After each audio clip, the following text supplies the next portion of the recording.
so as Brian said, I guess we're going to save the questions until the end, and we'll do that. So if you'll just record them and then I'll answer them at the end, that would be wonderful. So what we're going to cover here is basically I'm going to introduce you guys to the Rancho scale if you are not familiar with the Rancho scale. If you are familiar with it, then we're going to talk about brain injury and the Rancho scale and how to possibly do interactions based on patients' Rancho levels. We'll talk about medications related to brain injury that are helpful for you to use, and talk about other care issues, complications that arise with these patients and things you need to pay attention to and might be concerns. And bowel and bladder management, which is another issue that a lot of these patients have that we have to deal with. And then communication, how can we better interact with these patients? What are the things that help and what are the things that make them worse? And then basically also incorporate the patient and family education because that is such a critical component of them leaving your facility or having the family be participating and want to be interactive. So again, other really key components. So the Rancho's Los Amigos scale was developed in 1972, actually at the Rancho's Los Amigos Rehabilitation Hospital, which is out in California. And what it is that the original scale had 8 levels. They've actually revised it up to 10, but we're going to actually just talk about 7 of them. Because I think that most of what you're going to be interacting with and dealing with probably are the levels that we're going to talk about, because those are the ones would typically be in a facility type environment. The levels we're not going to be talking much about are some of the higher level patients that are really more on the end of being closer to recovery from their brain injury. The issue with brain injury is that you can go through a series of steps as part of your recovery, but you can also stop or stall at any one of the levels. And so some people maybe never get all the way through all the levels. And again, this will be helpful to you because then when you're looking at your patient or client population, you'll be able to figure out, okay, where is this person? Are we stuck here? This will be great conversation to be able to have with family and friends about kind of, you know, where they liked this before, where are we now, are we moving forward? You'll get a better sense of that. And it was basically designed to guide cognitive and behavioral interventions because based on where their level is, there are certain things that you want to do and then certain things that you don't want to do at each of the levels. So I think, you know, when you're talking about not having experience to know how to deal with this, hopefully this scale will actually help you kind of drive how we need to take the next move for that patient. So the really low levels, which I don't know if you would take someone at a Rancho level 1 level. A Rancho level 1 level is literally someone who is what all of you would imagine is someone in coma, and they absolutely do not interact with their environment in any way, shape, or form. They literally will just lay there. They've had such a substantial injury to their brain that they just lay there. Even when you do stimulus to them somehow, and that could be really noxious stimulus, doing a sternal rub, they really just don't even respond. Literally, they just lay there. So it's pretty easy to quickly identify someone at a level 1 because they just don't do anything. This is, as we go through these very early levels of 1, 2, and 3, it's one of the things that I guess personally I get frustrated with in movies and depictions of coma. Coma, everyone has the visual of coma probably at the level 1 level, but coma actually does go through 3 different levels. And when people start being in these other levels, families are very confused because they hear medical professionals talk about your family member being in a coma, but they do stuff. And so people are very confused by, well, I thought they were in a coma, but they're doing things, and anyway, it's very confusing. And I don't think the movie industry and the television industry has really done a very good job depicting these different components. So the second level, the generalized response, means that if I did a stimulus on this patient, so again, back to that sternal rub, the patient will respond in some way. It may be with a groan, it may be with, in the picture here, I put posturing, where they're decorticating or decerebrating. They're the people who get stiff and, you know, they move around, but they're not like verbalizing and talking to you in any way, shape, or form. They're laying there, but you can, you know, elicit a response, but it's going to be very generalized. So that's a level 2. So here it says, you know, their eyes could be open. So again, that's confusing to family. The eyes open up, and so they're like, oh, they open their eyes, but you know, the shades are up at the house, but the lights aren't on. You know, they have made progress, but they're still really lack interaction. And their responses are definitely delayed. So a level 3 is what we call localized response. So now, if I pinched that patient's arm, they would actually pull the arm away. They're actually the connection with the brain and the painful response. They're able to, at some level in their head, know, wow, my arm just got pinched, I'm going to try to pull that away. Versus when you're at the level 2 level, if I pinch their arm, again, they may be decorticated or decerebrate, so they know there's a noxious stimulus, but they wouldn't be able to say, wow, someone just pinched my arm and I want to pull my arm away. So that's differentiating between a 2 and a 3. So when you are at that 3 level, you know, it says pushes away or withdraws from a painful stimulus, pulls at tubes and restraints. So they know that there is noxious things happening to them, and so they will start to inadvertently pull at those things. You know, at this level, their intention is to just get rid of the noxious stimulus. They're not like, you can't say to them, all right, Mr. Smith, don't pull that tube out.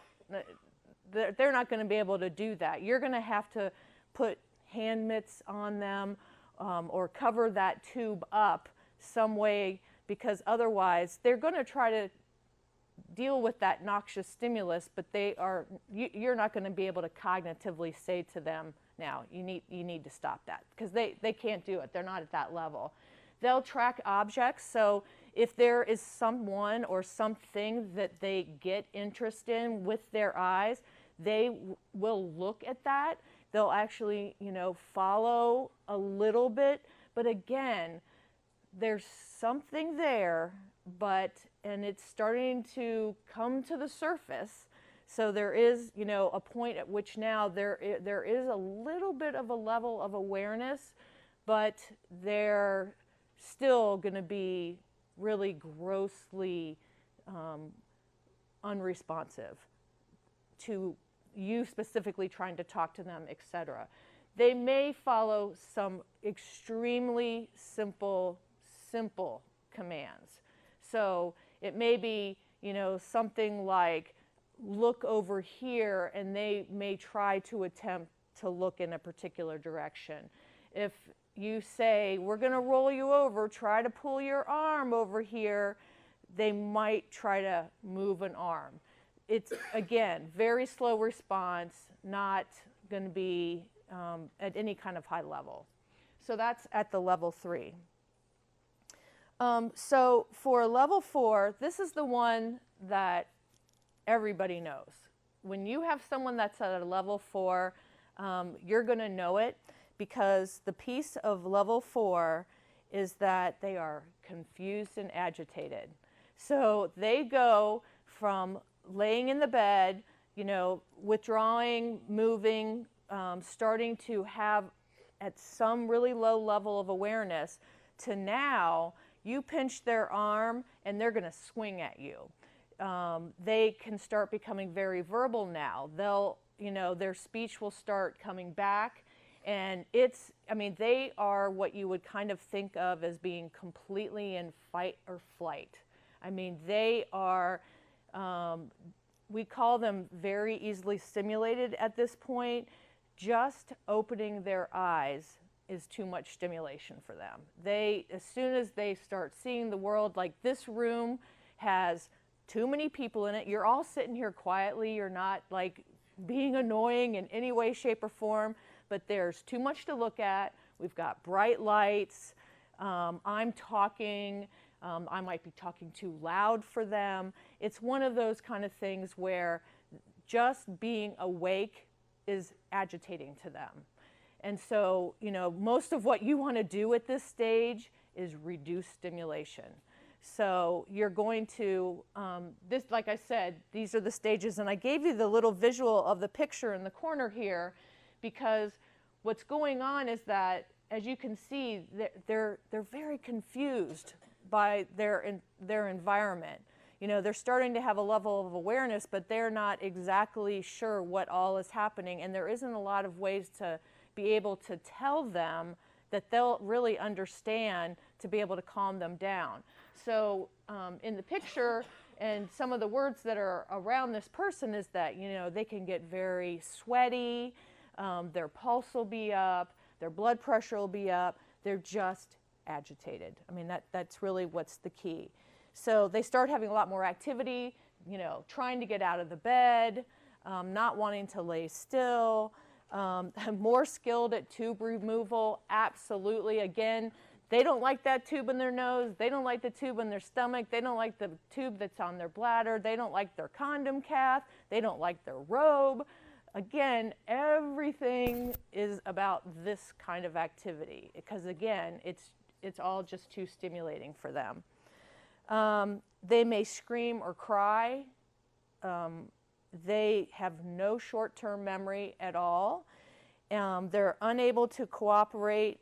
And I think that what is one of the big components of this stage is that this stage is typically very, very, very terrifying to the family.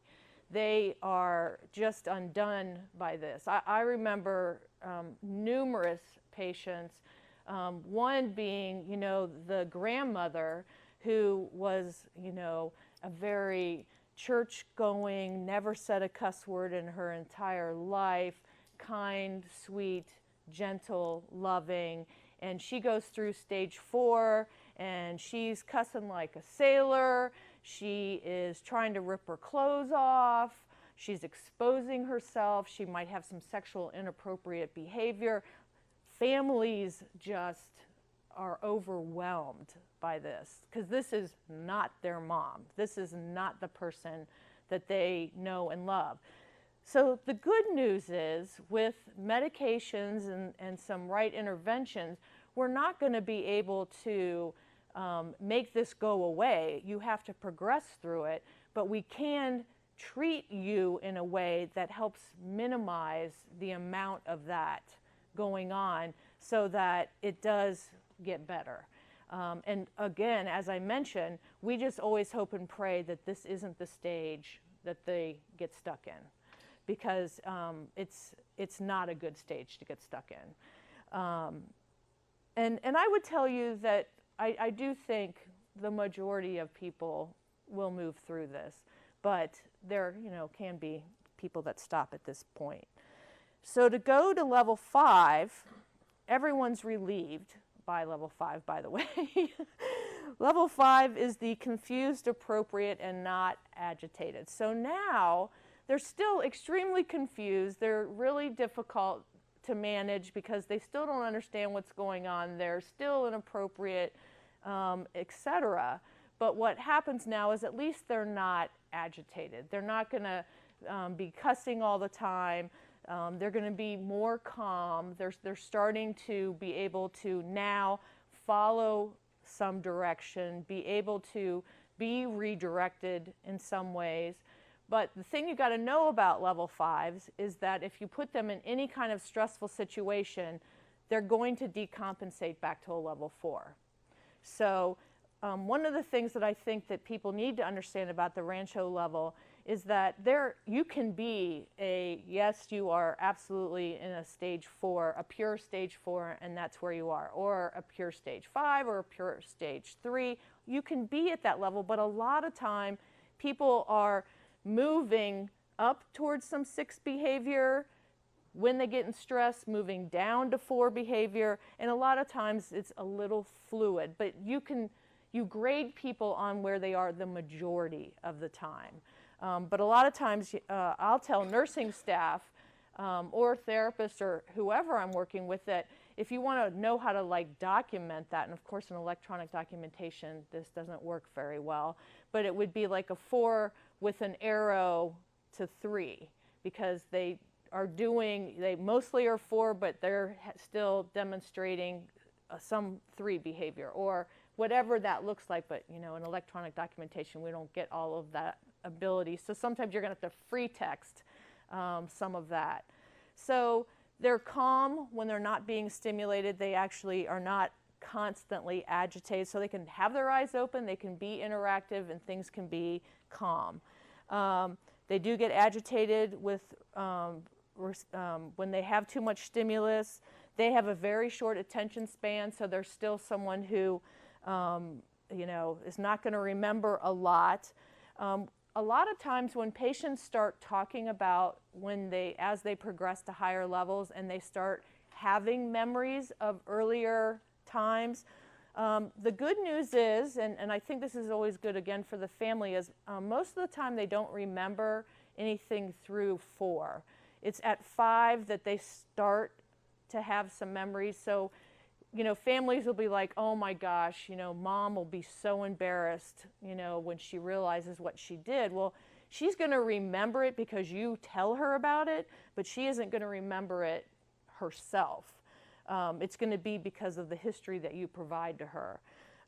So, you could never tell her and she'll be fine with that because she'll never know. They can do automatic tasks like bathing, dressing, feeding. So they are now starting to be capable to actually do some things for themselves, but it requires lots of supervision. This isn't someone that you can leave a tray in front of and think that they're just going to eat it appropriately. It's at this stage and actually at 4 that you can see people start being able, to eat, because they're now at a level of cognition that they can do that. But what happens is, when they're at a level 4, the food becomes a potential something projectile that they can use to get you from doing whatever it is that you're trying to do with them. At a 5, you'd have to be careful that if they're really hungry, they would grab the food with their hands and like shove it in their face and eat all of their food within just a minute or 2, which then would maybe potentially make them sick and throw up. And now they're going to get agitated because of this stuff. So they require supervision, but they're redirectable. So you can say, Mr. Smith, okay, let's do one spoonful at a time, 1 fork bite at a time. And they can be redirected, and that's the good part for sure. So when we go to a level 6, this is the confused appropriate stage. So now they get easily confused. So when you're trying to talk to them about some stuff, like if they have a schedule, they're going to need a lot of reinforcement of that schedule, but they'll be appropriate. Like they'll be like, oh, okay, right, this is what I need to do. But if you said to them, okay, you're going to have to go down to the gym at 9 o'clock, and they're in their room and they don't have their clothes on, they just have whatever they slept in for that night, and you say to them, so you need to get your clothes on, eat your breakfast, and be ready at 9 o'clock. At 9 o'clock when you walk in, they're going to probably be sitting on the bed and messing with the television controls and not have changed, not have eaten, not done any of that. But you could, if you had for that hour gone in every couple of minutes and said, hey, remember we got gym at 9, I need you to be putting your clothes on right now, they could do that. So they could actually begin the process of following commands but they can't be left to themselves to think that they're going to follow that. They are going to have everything really pieced together for them and lots of one-on-one instruction and guidance. But the great part is that they'll be appropriate about that. And they'll even slightly have insight into, oh, okay, right. I have a brain injury. I forget about stuff. I need to start doing this. But any little distraction, so if the housekeeping person comes in the room and just empties the garbage, they will lose track of what it is that they're all about and forget about that, oh, I was getting ready, you know, unless the housekeeper says, okay, I'm leaving now, don't forget, keep getting dressed. Oh, okay, and then they can be redirected. It's one of the reasons why, you know, all the staff at a facility needs to understand this, because every human being interacting with these people need to be on the same understanding of what their capabilities are. I mean, literally, a housekeeper can walk into a room and completely disorient and begin the agitation process with patients, and they need to understand, hey, this is somebody who's a stage 4. They need to know that they're at risk. They need to know the patient's at risk for harm of themselves, and everyone needs to have that basic understanding. And that it's not personal. I think that one of the things that I find that a lot of people do is that when we have patients that are at that level 4 and level 5, that people take it personal, like the patient is doing these things to try to be an awful human being, and they are not that sophisticated. They are doing it, it is truly all fight or flight. They're agitated by whatever, and literally whatever it can be. I remember with a patient that I had that I wore a red shirt to work that day, and when I walked in the room, she immediately became really hostile to me. And I had just walked in to say, hi, I'm Sue, I'm gonna be your nurse today. I mean, and she was just so hostile, and you know, every time I went in and other people would go in and she would be pleasant, and I was like, what, you know, like, what have I done? So we had to change the assignment that day because my sheer existence seemed to just be agitating to her. And I remember that some family came in later, and it was something like her ex-husband always wore red, and they, you know, she had some connection with that, and she saw me in red, and so no matter what I did, it didn't have anything to do with me. It had to do, I wore red that day, you know, so believe me, I didn't wear red again until she left. But it's something literally, because I actually took care of her other days and had no problem with her, but that red shirt was like it. So I think that, you know, people need to recognize that these things are out there, and we as leaders need to stop and say, you know, I don't know what about you is annoying to this patient, but we need to change the schedule. You know, I was really thankful that I had coworkers who recognized, yeah, we're going to have a really bad day today if Sue keeps working with this patient. So, you know, we can either fight through the whole day or we can make the switch, and then, and there is no rhyme or reason to it. So don't, you know, wonder in your mind, you know, why is it that this has happened? There isn't a logical reason. It's whatever's going on inside them that you can't understand. So for confused appropriate, they have inconsistent orientation. So if you ask them, you know, what's the date today? They might get it right sometimes, and they might get it wrong sometimes. They're highly distractible. So again, you walk in the room, you know, you're talking with them. You need to turn the television off, because if the television is on and you're trying to talk to them, you're going to be trying to listen to you, but they're not going to get your message because anything and everything is too much for them. They may recognize some staff, so if you take care of them day after day after day, and you keep hoping that you're going to walk in and they're going to remember who you are, they may start to remember who it is that you are. And that's actually, personally as a staff member, I always found that really rewarding when I walked in and I've been taking care of them for 3 weeks and they finally are like, Sue, you're here today. It's like, oh, I'm finally remembered. So, but they may not remember me, and that's okay. It is, again, what it is with the head injury. And they are able to use some memory aids. So at this level is a level where you can actually, this is a patient in their room that you might be able to put a sign on the wall that says, here's what your schedule is. Here are the things that you need to do as part of your schedule. And they can remember, oh, okay, if I need to know where I'm supposed to be or what I'm supposed to do and how I'm supposed to be doing it, I can look right here and I'll know that this is what I need to do. And they really like that and live off of that because that gives them some level of security of, I know what I need to do and what the expectations are. So they are some people who really will start to benefit from that. Now you got to be careful though, because you may have to chunk what it is that you give them for memory aids. So if you put the whole day schedule, that may be too much, but you might want to do just the morning schedule because that's not going to overwhelm them. It gives them direction at least for a couple of hours. But they do follow direction consistently. So again, you can say, okay, we need to do this, and they'll be like, oh, okay, and off you'll go to do whatever that is. So for Rancho level 7, that is where they're automatic and appropriate. So what happens with that, when it says automatic, they really are almost kind of a little in the robotic sense. Again, they're very structured.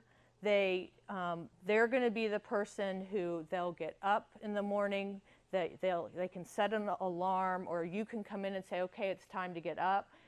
They're very ritualistic, and that's kind of that automatic point. So it's like their days need to stay the same. They need to know that when they get up, that the expectation is that they do this, that they're going to go to my therapy at this time. Once I have therapy, then I'm going to come back and I'm going to have a rest period.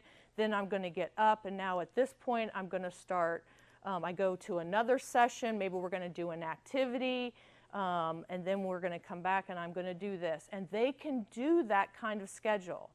You throw in, oh, today we're taking you on an outing, they're going to start to decompensate. Not that they don't want to do that, they want to do that kind of behavior, but that's out of their automatic, this is what I do every day. So you have to be really careful about when do you start taking them to do different activities, because they really need that very automatic, this is what my day and my life looks like. And they want to do more, they have desire to do that. But the other really important piece here is that the poor social skills, the poor deficit awareness, and poor planning. So they can say to you, I know my mom's going to come and visit me today, and she's going to, this is going to be really important because I know that it's her birthday, and so I want to do something for that person. And so this is, as Brian referred to, the person who really is perseverating. They will come to you over and over. Do you know my mom's coming today? And do you know it's the birthday? It's going to be her birthday. And we need to make sure that we have this. But they can't pull it all together. And they don't understand that they're annoying the heck out of you by over and over talking to you. They'll be very inappropriate, like you might be having an interaction with somebody else and they can walk right up and just like step right in front of that other person and start talking and not recognize that socially that was extremely rude what they just did. They won't understand when the person gets offended by the fact that they just did that, because they'd be like, what? I needed to talk to you and it's about me. and they're not trying to be, it's about me. It's just that that's what their behavior looks like. And again, it's hard for family who feels like, a parent feels like they raised a very respectful, you know, child, and now this child is doing this really inappropriate behavior. So back to one of the questions we talked about earlier. So now I want you to think about just a little bit of, now we take a person who wasn't really nice and respectful and was not your upstanding citizen of the community, and they were out doing drugs and doing whatever, and now they're going through these stages. As you can well imagine, the level of it is just exponential in the level of how much that is annoying and difficult for you. Because now the person, I mean, you will hope, again, that the person that is at this stage, they're already, because of where they are with their brain injury, they're going to be disrespectful. They're going to be socially inappropriate. And that is just because of their brain injury. Now I want to throw on a little bit of a personality problem that has to do with some sort of potential mental illness, or, you know, deviant behavior with that. Hugely problematic. These are, you know, these people, they can be very functionally looking, but incredibly difficult to deal with because of the behavior that was underlying behavior, and now we've put a brain injury on top of it. So again, once you get to 8, 9, and 10, I want you to just be thinking about the fact that what those really higher levels are is that they are much more functionally appropriate, but it's still not all there. So when they make their errors and their mistakes, remember, they can go drop down a level, because under stress, their recovery falls back. And so at those higher levels, it becomes much, much finer on what you're going to see as being their deficits. Once you're a level 10, that is not normal. I mean, that does not mean that, assuming that no one in here has ever had a brain injury, they would not be at a level like this. Does that mean they can never return to being what we consider typical or normal? Yes, they absolutely can, but I would tell you that with every brain injury, there is always something that is different. And it can be something as small as they used to love spaghetti and now they don't love spaghetti, or it can be something really significant where they continue to have ongoing short-term memory issues. It can be that they still have socially inappropriate behavior, but the better part of it is that they're now aware that they do that, and they just need to, they can learn to control it, they can learn to curb it, but again, under stress, some of those things are going to come out. So that's kind of what happens at those much higher levels. So now I'm going to go through, I want to see where I am on time. What is my expected finish time from where we started? 10:15? Okay, I'll get moving. So what I want you to think about now is we're going to go through the levels and kind of think about what are some of the interventions at each of the levels. So Rancho levels 1 through 3. The team focus at this point, this is such a reversal. 1 to 3, your job is actually stimulation. Because what you're trying to do now is you're trying to make a connection in their brain to get them to start being aware of their environment. So this is a time where we're actually doing things to them to try to help make them aware. The thing is that you have to have the on-off, the prevent sensory deprivation and overload. So what you don't want to do is turn their television on and leave it on all day long. Because when you turned on their television, it did act as an initial stimulation, and it probably was a stimulation maybe for up to a total of possibly 30 minutes would be unbelievable if they had that stimulation for that amount of time. But after that, you need to turn the television off because it's going to become annoying and they're going to just drown it out and they're not going to receive the input from it. So it will cause potential agitation versus a stimulus to be something to pay attention to listen to. Music. Don't put music on all day long and think that that's going to be good for them. They need to have the music on for an hour and then turn the music off and then turn the music back on. It needs to be an on-off component. And that's what you do really almost the whole time that they're in these stages. We do things, one of the things that we'll have is we'll have stimulation kits. I think that's actually on the next slide. So let me address this right here about the medication. When you have patients at this level, the less the medications, the better. Because anything, you know, all medications have effects. Some of them are good and desirable, and some of them are not desirable. And we don't want anything to be clouding the impairment of their level of awareness. So really you want to minimize it. And you want medications that work really on the brain if you're going to do something, and not something that works systemically, because if it's something that does the whole body, you're going to lose some of its effectiveness. You want things that are specifically focused on the brain, because you don't want, I mean, again, these are people's bodies that can't differentiate things, so you want things to be very focused. So here's an example of like a sensory stimulation kit. I would not give someone at the level of 0 to 3 a pocket knife. That probably is not helpful. However, you know, if they had a pocket knife that was really important to them, you might have that brought in and put it in their palm and talk to them and let them feel that pocket knife, because again, sensory is all the senses. So it can be, they may like to wear a particular jacket, and you would maybe put that jacket next to them so they could smell it, they could feel it next to them. Things that are in their memory that would be meaningful and important to them would be good. If they wear a certain cologne, or if their wife or girlfriend wears a certain perfume that they would like and that they would enjoy, you know, letting them smell that.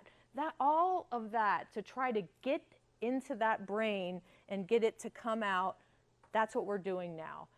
So we say all of this because this is the time where stimulation is good, because remember, we're going to hit 4 and we don't want to stimulate them anymore, because again, remember, they're already overstimulated.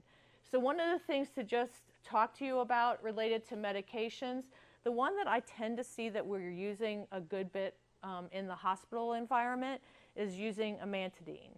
That's the medication that we probably use most often at this level to actually try to raise their level of awareness and make them more alert and have better ability to focus on stimulus. So that would be a medication that we would use here. These are all things that you can, they're all here for you to have and to look at and consider, because obviously one medication doesn't fit all, but amantadine is a very popular medication that is used. The thing that you have to be careful of with any of these medications is the side effect, because remember, what can be good can also have a part that's not so good. The other thing is that you got to be really careful in this stage as well about how they're positioned in a chair, how they're positioned in a bed. They're at great risk for skin breakdown. They're at great risk for injury because they can't control anything. They literally are pretty much sitting there and are victim to whatever we do to them. So, you know, helping your staff understand how to position them, that it's in a comfortable way. Those are some of the things that you'd want to focus on. Remember that when someone is in this stage, they're not going to be able to necessarily tell you, I'm uncomfortable. You're going to have to see that by looking at them. So if they have pain, they have a soiled diaper, if they just had their tube feeding done, so their stomach may be feeling full, there's too much stimulation going in the room, maybe a lot of family members come in, they may shut down. there are lots of things that can stimulate people, but what starts to happen is that you want to do stimulation, but then you got to have the downtime from the stimulation. And what happens is that they start, again, they may start sweating, they may start posturing. Any of those kind of things should be a signal to you that, hey, it's time to like tone this down a bit. Let's take them back into the room. Let's, turn the lights down, to not let them do that. So here were the symptoms: rapid heart rate, inability to focus on a task. Well, they're not going to be very good at focusing on a task anyway, but they really won't be able to do it. Their pupils can dilate. They can appear very restless. All of those things are things to think about. And what we put here, of course, is the treatment is when they're getting into this level, you do need to take away whatever the stimulus is. So if you were doing the stim kit and actually, trying to talk to them, letting them smell the perfume and all of those kind of things to stimulate them, this is a great thing for family to do with them. But the family needs to understand that when they start seeing them get this way, it's time to take a break.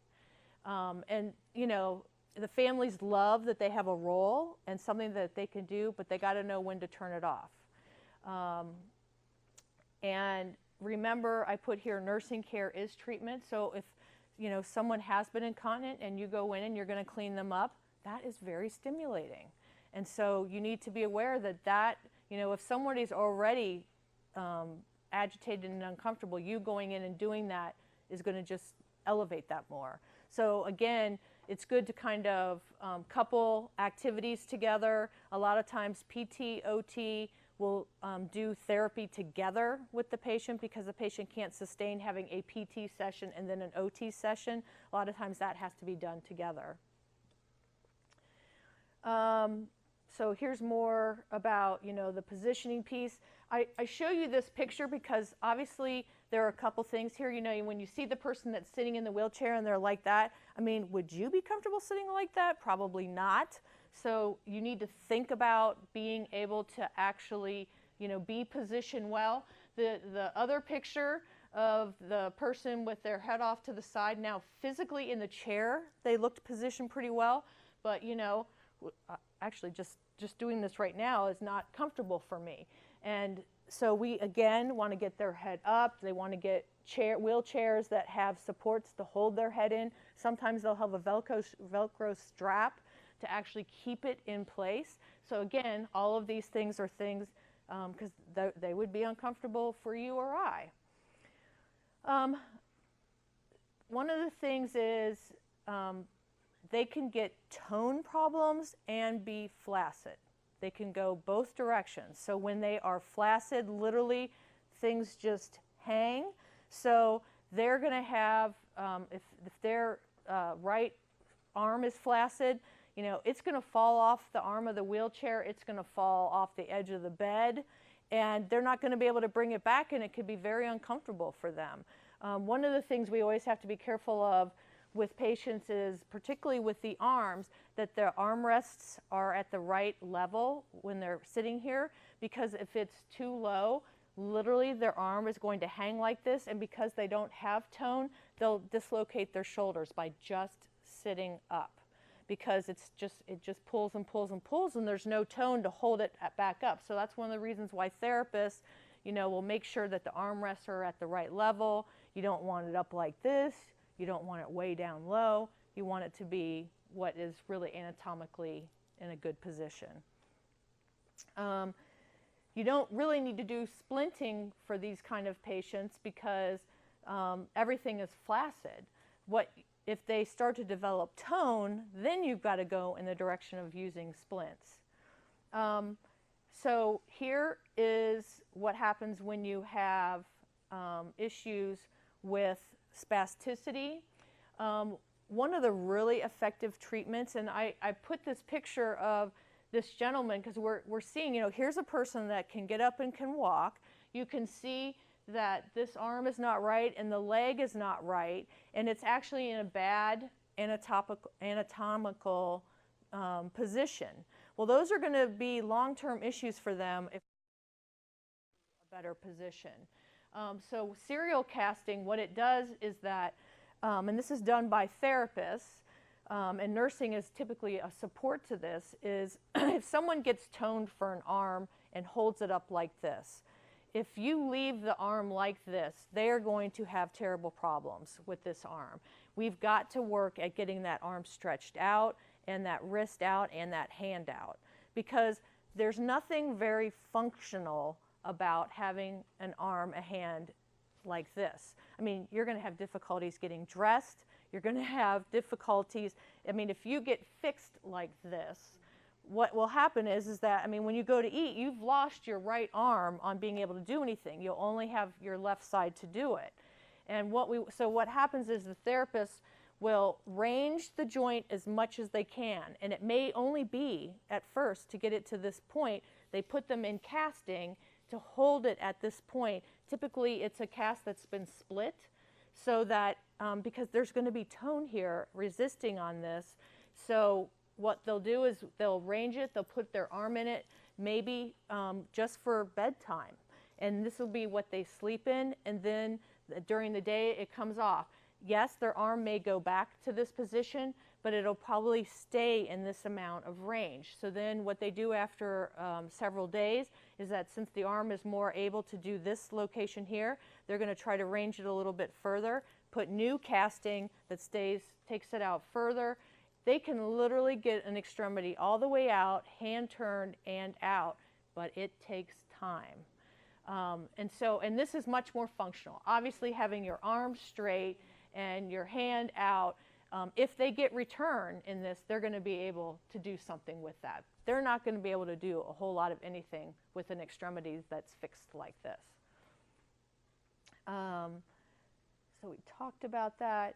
Range of motion, this is a really great activity for families to get involved in. This is a wonderful time to show the family what they can do, how they can open their loved one's hands. They can actually take their arm and move it backwards and forwards. This is a great way to get them engaged. They're looking for something to do because they don't know what to do. This is a great time to do that. And, you know, doing this on a regular basis is very, very good. And truly, a non-professional can be taught to do range of motion. Medication-wise, if patients have problems, again, these are some great medications. You have to remember that, again, there are ones that are better and there are ones that are worse. That has a lot to do with being centrally acting versus being a joint specific, an area specific. Also, the other things is that some of them obviously have side effects that you have to worry about with these kind of patients. So one of the things I wanted to talk about is called heterotopic ossification, or HO. I put a picture here for you to see. Of course, it's kind of low on the screen, so I don't know how well the people in the back can see it. But what you see here is you see an arm. This arm actually has some rods put into it. So this person broke their arm. And what you see, though, is that there's extra bone here. And I put one where you really don't see it. So, you know, typically you're going to see the two bones down here and then the one solid one and to the joint area. You don't see anything in between here. What happens is that calcium leaves bone and goes into the circulatory system and likes to deposit into joints. So imagine the reason why, if we leave someone like this, what happens is if they develop HO, which they do, this is very common after brain injury, is that it'll deposit in this joint and this joint. So now when someone tries to open it up, now the reason why you can't get it open is because you have bone that is actually gone across this joint, and the only way you will be able to extend this joint is surgically. They have to go in and they literally have to break the bone that has grown there to be able to make this joint. And I got to tell you, the joint's never the same after that. So you really don't want to do that. You want to stop HO from forming, and you want to as soon as possible, get those joints out and extended so that you don't have to worry about HO depositing. Movement makes that not happen. I mean, calcium's not going to deposit in a place that's moving all the time. So it's just another important thing to consider. Didronel is the medication that you use to prevent HO, but it is not a medication that fixes HO that is there. So you cannot take something and then think that that is going to take the HO away. It just means it won't further develop. These patients have high nutrition needs, very high caloric intake needs. I know they're not doing a lot, so you don't necessarily think that, but their brain is healing, their body is healing, and they have a very high caloric intake. The other thing I mentioned here is the tube feedings. You know, one of the things that we do, and it makes me crazy because right now I'm working in the acute care hospital, and so I see this all the time, is in the acute care hospital we put them on continuous tube feedings. I mean, I don't know about all you. I wish I could eat all day, all the time, but we don't get to. And I'm kind of glad, because if I was eating and drinking all the time, I would be going to the bathroom all the time.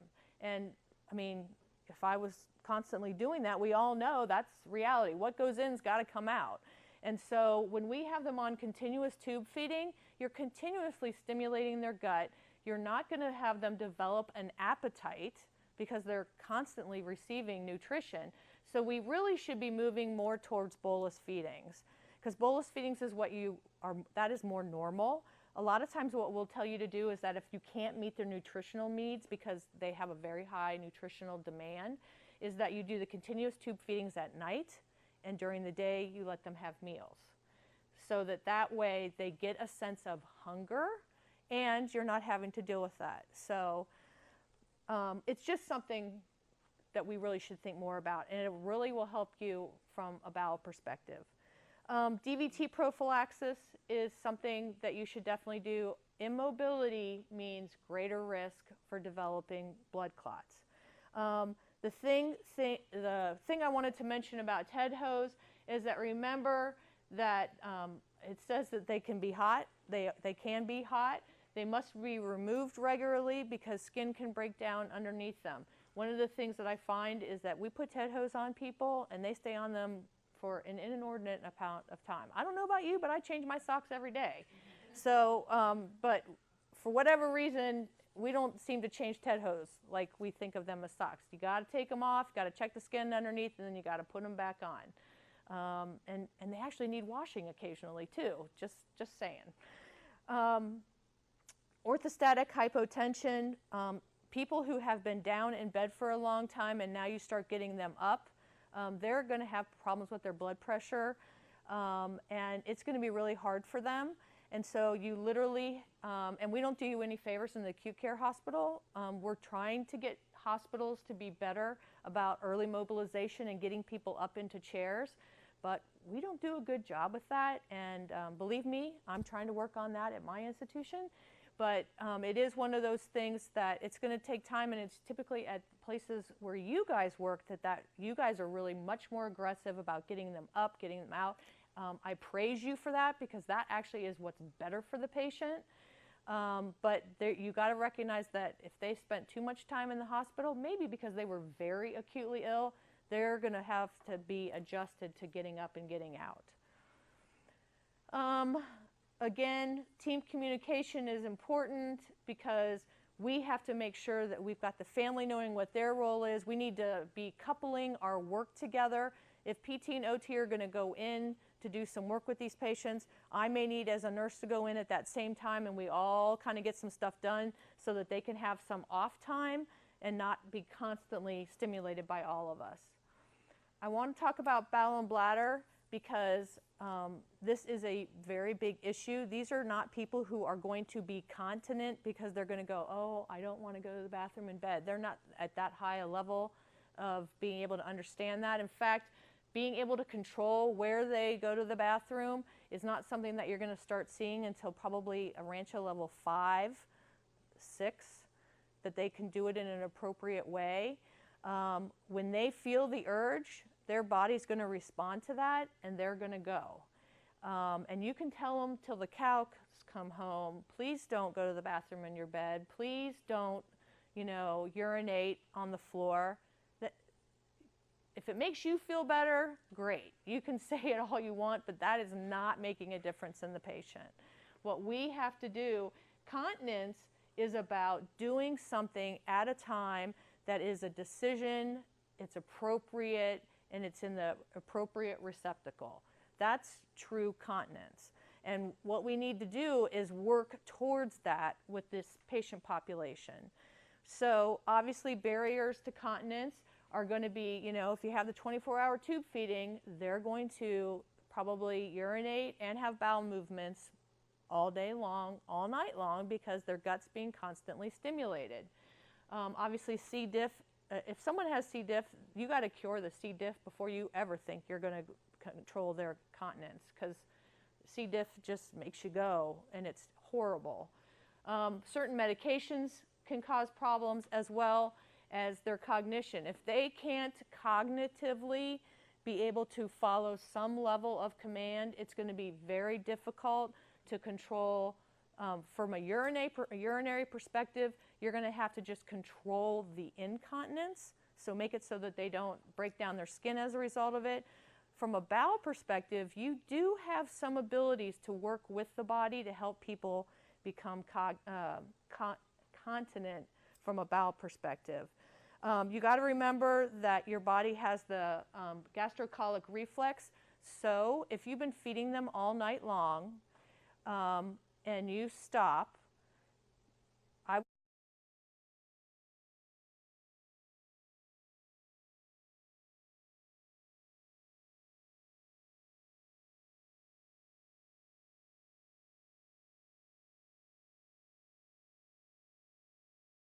wait, and maybe after their lunch bolus feeding, give them a suppository, because now their gut has had a rest period.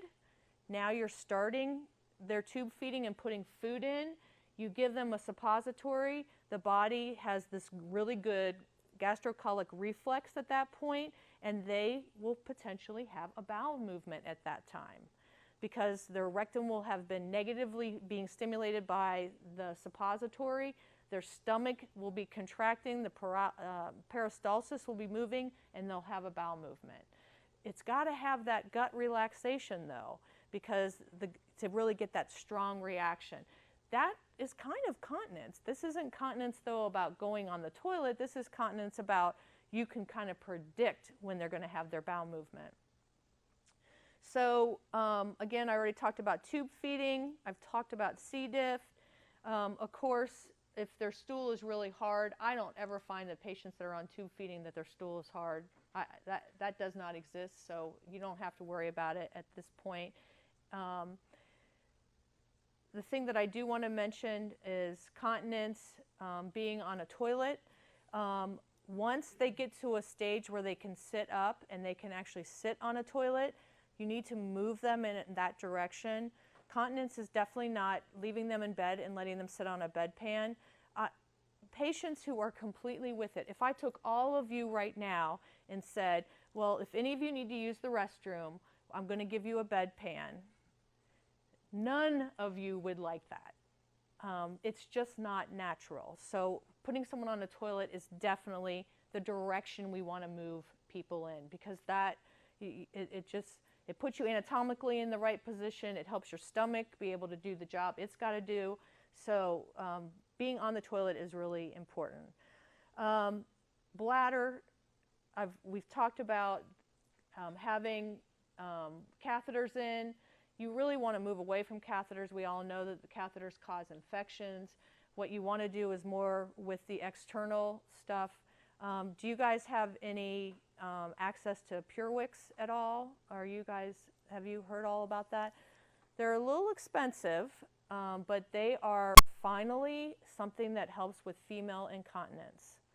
And it literally is, it's like a little suction device that gets taped. The tube gets taped on the inner leg, and then it has connecting up to the vaginal area, and it has a device that actually suctions, so when the person goes to the bathroom, it actually will suck that incontinence through the tube and out. And it's really nice. We're starting to use them in the hospital, but they are, I say expensive. They're probably not crazy expensive, but they are obviously more expensive than just cleaning somebody up and putting them in diapers. So whether you'll be able to move to that is a whole other thing, but it's finally, in my mind, the first true female device that can be used on a woman. For men, at least, we have, you know, the catheters that you can put on, and they are very good at helping with that kind of incontinence. So a couple last key points. Keys to success is that everyone on the team needs to be participating. We all need to be on the same page. Consistency is critical with these patients. We all need to be on the same routine. So I really think that this has to be an interdisciplinary approach, and that interdisciplinary team needs to include all staff. Everybody needs to know and understand these patients. Remember that family education is critical throughout. Family is looking for things to do, know how to do it, what can their role and their level of participation be in the entire process. Remember that the family is under a lot of stress. Families that have people who have head injuries, some of them, I mean, are very functional and wonderful. Some of them don't have the greatest coping skills, as everyone in the world is. There are lots of different types of people.